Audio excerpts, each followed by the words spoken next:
Everyone, सत श्री अकाल सारिਆਂ ਨੂੰ ਤੁਹਾਡਾ ਬਹੁਤ-ਬਹੁਤ ਸਵਾਗਤ ਹੈ ਅੱਜ ਦੀ ਕਲਾਸ।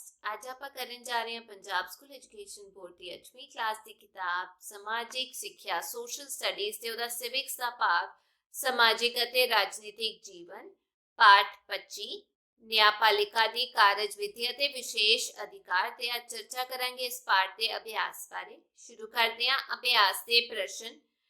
ਹੇਠ ਲਿਖੇ ਪ੍ਰਸ਼ਨਾਂ ਦੇ ਉੱਤਰ ਦਿਓ। ਪਹਿਲਾ, न्यायपालिका किसनू कहते हैं? उत्तर, न्यायपालिका सरकार का वह अंग है जो न्याय करती है। ये संविधान ਅਤੇ मौलिक अधिकारां ਦੀ ਰੱਖਿਆ ਕਰਦੀ ਹੈ ਤੇ ਕਾਨੂੰਨ ਦਾ ਉਲੰਘਣ ਕਰਨ ਵਾਲਿਆਂ ਨੂੰ ਸਜ਼ਾ ਦਿੰਦੀ ਹੈ। ਦੂਜਾ ਪ੍ਰਸ਼ਨ, ਭਾਰਤ ਵਿੱਚ ਸਭ ਤੋਂ ਵੱਡੀ ਅਦਾਲਤ ਕਿਹੜੀ ਹੈ ਅਤੇ ਕਿੱਥੇ ਸਥਿਤ ਹੈ? ਉੱਤਰ, ਭਾਰਤ ਵਿੱਚ ਸਭ ਤੋਂ ਵੱਡੀ ਅਦਾਲਤ ਨੂੰ ਸਰਵਉੱਚ ਅਦਾਲਤ ਕਹਿੰਦੇ ਹਨ। ਭਾਰਤ ਦੀ ਸਭ ਤੋਂ ਵੱਡੀ ਅਦਾਲਤ ਭਾਰਤ ਦੀ ਰਾਜਧਾਨੀ ਦਿੱਲੀ ਵਿੱਚ ਸਥਿਤ ਹੈ।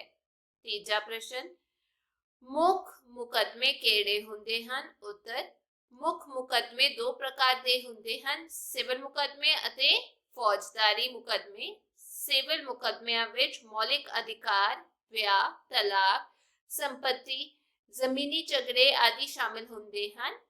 फौजदारी मुकदमियां का संबंध मारकुट, लड़ाई झगड़ियां ते गाली गलोच आदि नाल है।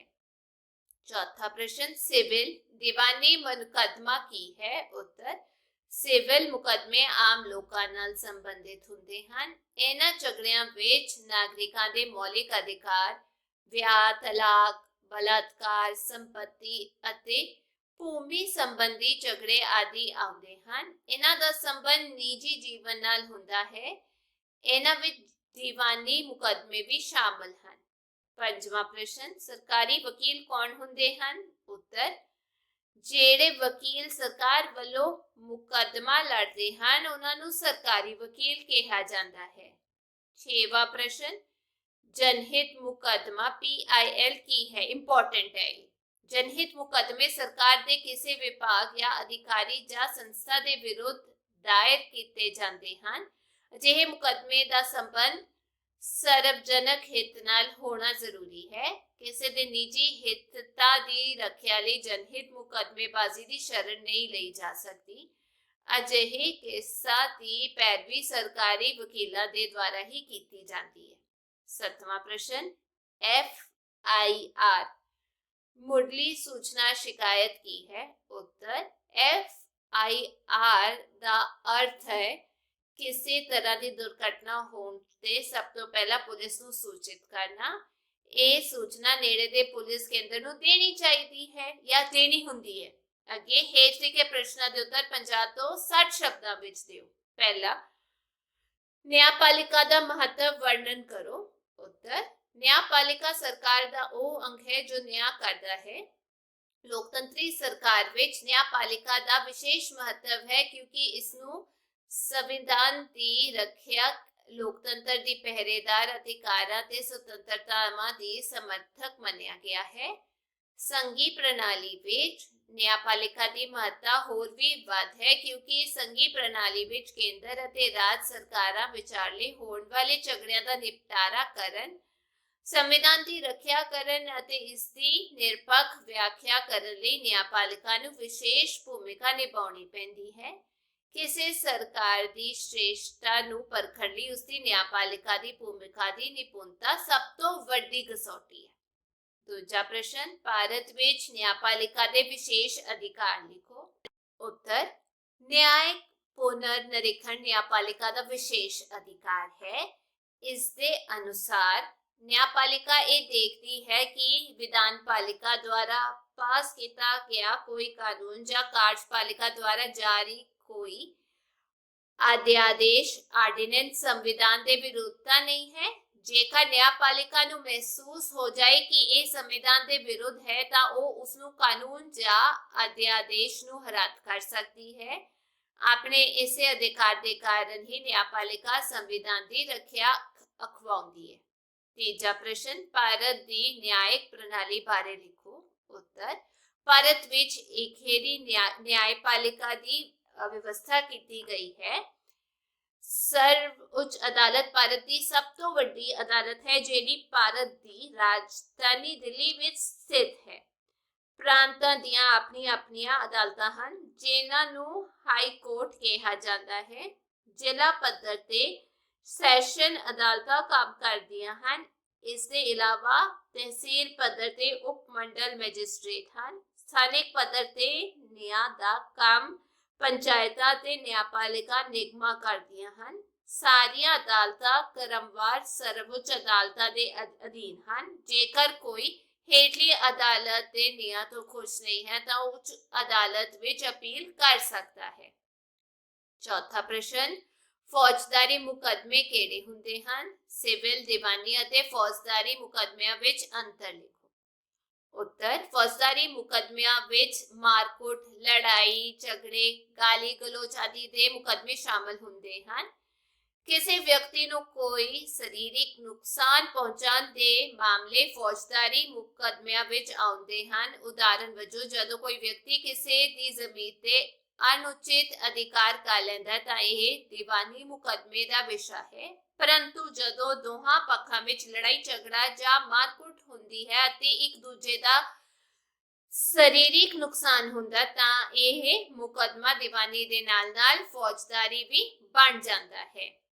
ਇਰਾਦਾ ਕਤਲ, ਇੰਟੈਂਸ਼ਨ ਟੂ ਮਰਡਰ ਜਾਂ ਹੱਤਿਆ ਕਰਨ ਦੀ ਭਾਵਨਾ ਵੀ ਫੌਜਦਾਰੀ ਮੁਕੱਦਮਿਆਂ ਵਿੱਚ ਸ਼ਾਮਲ ਹੈ। ਜਦੋਂ ਕਿਸੇ ਤੇ ਧਾਰਾ 134 ਦੇ ਤਹਿਤ ਫੌਜਦਾਰੀ ਮੁਕੱਦਮਾ ਚਲਾਇਆ ਜਾਂਦਾ ਹੈ ਤਾਂ ਉਸ ਨੂੰ ਮੌਤ ਦੀ ਸਜ਼ਾ ਵੀ ਦਿੱਤੀ ਜਾ ਸਕਦੀ ਹੈ। ਇਸ ਦੇ ਉਲਟ ਸਿਵਲ ਮੁਕੱਦਮੇ ਆਮ ਤੌਰ ਤੇ ਮੌਲਿਕ ਅਧਿਕਾਰਾਂ, ਵਿਆਹ, ਤਲਾਕ, ਬਲਾਤਕਾਰ, ਜ਼ਮੀਨੀ ਝਗੜਿਆਂ ਆਦਿ ਨਾਲ ਸੰਬੰਧ ਰੱਖਦੇ ਹਨ। ਇਸ ਪ੍ਰਕਾਰ ਇਹਨਾਂ ਦਾ ਸੰਬੰਧ ਵਿਅਕਤੀ ਦੇ ਨਿੱਜੀ ਜੀਵਨ ਨਾਲ ਹੁੰਦਾ ਹੈ। ਪੰਜਵਾਂ ਪ੍ਰਸ਼ਨ, FIR ਮੁੱਢਲੀ ਜਾਂ ਪ੍ਰਥਮ ਸੂਚਨਾ ਸ਼ਿਕਾਇਤ ਕਿੱਥੇ ਦਰਜ ਕੀਤੀ ਜਾ ਸਕਦੀ ਹੈ? FIR ਦਾ ਨਾ ਦਰਜ ਹੋਣ ਤੇ ਅਦਾਲਤ ਦੀ ਭੂਮਿਕਾ ਲਿਖੋ। ਉੱਤਰ, FIR ਦਾ ਅਰਥ ਹੈ ਪੁਲਿਸ ਨੂੰ ਕਿਸੇ ਦੁਰਘਟਨਾ ਦੀ ਮੁੱਢਲੀ ਸੂਚਨਾ ਦੇਣਾ। ਇਹ ਸ਼ਿਕਾਇਤ ਨੇੜੇ ਦੇ ਪੁਲਿਸ ਕੇਂਦਰ ਵਿੱਚ ਦਰਜ ਕਰਾਈ ਜਾ ਸਕਦੀ ਹੈ। ਕਿਸੇ ਵੀ ਪੁਲਿਸ ਕੇਂਦਰ ਦੀ ਪੁਲਿਸ ਇਸ ਸੂਚਨਾ ਦਰਜ ਕਰਨ ਤੋਂ ਨਾ ਨਹੀਂ ਕਰ ਸਕਦੀ। ਫਿਰ ਵੀ ਜੇਕਰ ਕਿਸੇ ਨਾਗਰਿਕ ਦੀ FIR ਕਿਸੇ ਪੁਲਿਸ ਕੇਂਦਰ ਵਿੱਚ ਦਰਜ ਨਹੀਂ ਹੁੰਦੀ ਤਾਂ ਉਹ ਕਿਸੇ ਉੱਚ ਅਦਾਲਤ ਜਾਂ ਸਰਵਉੱਚ ਅਦਾਲਤ ਦਾ ਸਹਾਰਾ ਲੈ ਸਕਦਾ ਹੈ। ਸੰਵਿਧਾਨ ਦੇ ਅਨੁਸਾਰ ਕੋਈ ਵੀ ਅਦਾਲਤ ਪੁਲਿਸ ਨੂੰ FIR ਦਰਜ ਕਰਨ ਦਾ ਨਿਰਦੇਸ਼ ਦੇ ਸਕਦੀ ਹੈ। ਸਰਵਉੱਚ ਅਦਾਲਤ ਸੁਪਰੀਮ ਕੋਰਟ ਦੇ ਕੋਲ ਅਜਿਹੇ ਵਿਸ਼ੇਸ਼ ਅਧਿਕਾਰ ਹਨ, ਪਰੰਤੂ ਅੱਜ ਤੱਕ ਅਜਿਹੀ ਕੋਈ ਉਦਾਹਰਨ ਨਹੀਂ ਹੈ ਜਦੋਂ ਕਿਸੇ ਪੁਲਿਸ ਅਧਿਕਾਰੀ ਨੇ ਕਿਸੇ ਘਟਨਾ ਜਾਂ ਦੁਰਘਟਨਾ ਦੀ FIR ਦਰਜ ਕਰਨ ਤੋਂ ਨਾ ਕੀਤੀ ਹੋਵੇ। ਜੇਕਰ ਅਜਿਹਾ ਹੋਵੇ ਤਾਂ ਦੇਸ਼ ਦੀਆਂ ਅਦਾਲਤਾਂ ਨੂੰ ਇਸ ਸੰਬੰਧੀ ਵਿੱਚ ਵਿਸ਼ੇਸ਼ ਅਧਿਕਾਰ ਪ੍ਰਾਪਤ ਹਨ। ਛੇਵਾਂ ਪ੍ਰਸ਼ਨ, ਨਿਆਇਕ ਪੁਨਰ ਨਿਰੀਖਣ ਦੀ ਸ਼ਕਤੀ ਤੋਂ ਕੀ ਭਾਵ ਹੈ? ਉੱਤਰ, ਨਿਆਇਕ ਪੁਨਰ ਨਿਰੀਖਣ ਨਿਆਂਪਾਲਿਕਾ ਦੀ ਵਿਸ਼ੇਸ਼ ਸ਼ਕਤੀ ਹੈ। ਇਸ ਅਨੁਸਾਰ ਨਿਆਂਪਾਲਿਕਾ ਦੇਖਦੀ ਹੈ ਕਿ ਕਾਰਜਪਾਲਿਕਾ ਦੁਆਰਾ ਜਾਰੀ ਕੀਤਾ ਗਿਆ ਕੋਈ ਆਦੇਸ਼ ਜਾਂ ਵਿਧਾਨ ਪਾਲਿਕਾ ਦੁਆਰਾ ਪਾਸ ਕੀਤਾ ਗਿਆ ਕੋਈ ਕਾਨੂੰਨ ਸੰਵਿਧਾਨ ਦੇ ਵਿਰੁੱਧ ਤਾਂ ਨਹੀਂ ਹੈ।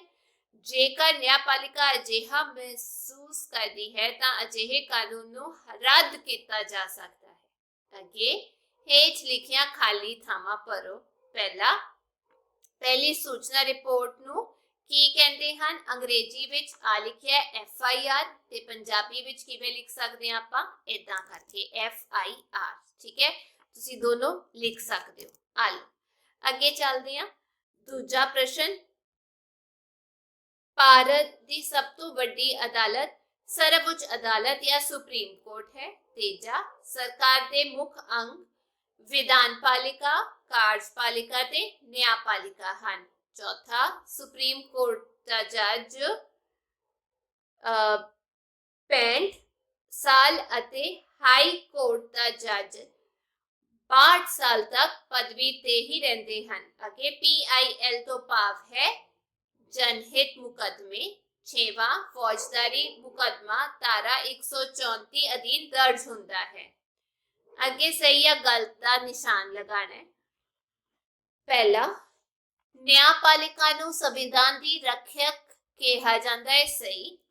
भारत विच दोहरी न्याय प्रणाली लागू है, गलत। तीजा, जिला अदालतां दे फैसलियां विरुद्ध उच्च अदालत च अपील नहीं हो सकती, गलत। जज दा नियुक्ति प्रधानमंत्री द्वारा की जाती है, गलत। जमीन जायदाद नाल संबंधित झगड़ा फौजदारी झगड़ा है, गलत। अगे सही जोड़े बनाओ, मैं सही करके लिखिया होया। भारत दी सर्वोच्च अदालत दिल्ली विच। दूजा, उच्च अदालत राज दी न्यायपालिका। तीजा, फौजदारी मुकदमे संपत्ति अते जमीनी झगड़े। चौथा, दीवानी मुकदमे मारकुट लड़ाई झगड़े। अगे बहुविकल्पी प्रश्न। पहला, सुप्रीम कोर्ट नूं विशेष अधिकार संविधान दी किस धारा अधीन प्राप्त हैं? धारा 134, धारा 135, धारा 136 या धारा 137? उत्तर है धारा 136। दूजा प्रश्न, उच्च अदालतां दा गठन किस तरह किया जाता है? पहला, जिला पद्धर ते। दूजा, तहसील पद्धर ते। तीजा, राज पद्धर ते या पिंड पद्धर ते? उत्तर है राज पद्धर ते। तीजा प्रश्न, जनहित मुकदमा किस प्रकार दर्ज हो सकता है? निजी हितां दी राखी लई, सरकारी हितां दी राखी लई या जनतक हितां दी राखी लई या इन्हां चों कोई नहीं? उत्तर है जनतक हितां दी राखी लई। ते ये सीगी अज दी क्लास। मैं उम्मीद करदी हां इस पाठ दे प्रश्न उत्तर तुहानू समझ आ गए होणगे। जे वीडियो वधिया लगी तो चैनल नू लाइक शेयर सबसक्राइब जरूर करियो। आपां फिर मिलांगे। Till then take care, bye bye.